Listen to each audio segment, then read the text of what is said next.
Doctor M K Muneer ഔദ്യോഗിക പ്രകാരം Shri N Shamsuddin.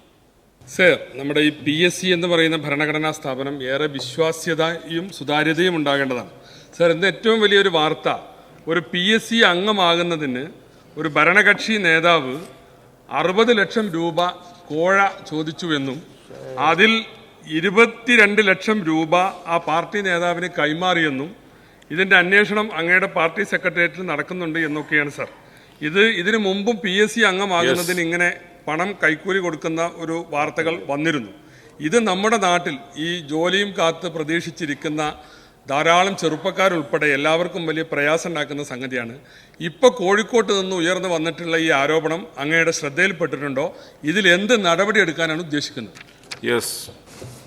Sir, നമ്മുടെ കേരളത്തിലെ PSC എന്ന് പറയുന്നത് വളരെ പ്രശസ്തമായ രീതിയിൽ കാര്യങ്ങൾ ഭരണഘടന ചുമതലപ്പെടുത്തിയതിനനുസരിച്ച് നിർവഹിച്ചുകൊണ്ടിരിക്കുന്ന ഒരു ഏജൻസിയാണ്.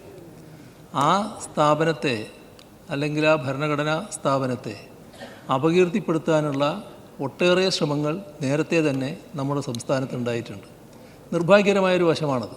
അത് സാധാരണഗതിയിൽ ഉണ്ടാകാൻ പാടില്ലാത്ത ഒന്നാണ്. എന്നാൽ അത്തരം കാര്യങ്ങൾ പലപ്പോഴായി ഉയർന്നു വന്നിട്ടുണ്ട്. ഇവിടെ PSC അംഗങ്ങളെ റിക്രൂട്ട് ചെയ്യുന്നതോ അവരെ നിയമിക്കുന്നതോ ഏതെങ്കിലും തരത്തിലുള്ള അഴിമതിയുടെ ഭാഗമായിട്ടാണ് എന്ന് ആർക്കും പറയാൻ കഴിയുന്നതല്ല.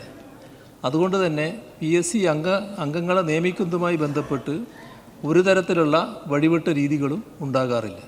മറ്റ് പ്രശ്നങ്ങൾ തട്ടിപ്പുകൾ പലതരത്തിൽ നാട്ടിൽ നടക്കുന്നുണ്ടല്ലോ. ഏതെല്ലാം തരത്തിലുള്ള തട്ടിപ്പുകൾക്ക് വേണ്ടി ആളുകൾ ശ്രമിക്കുന്നുണ്ട്.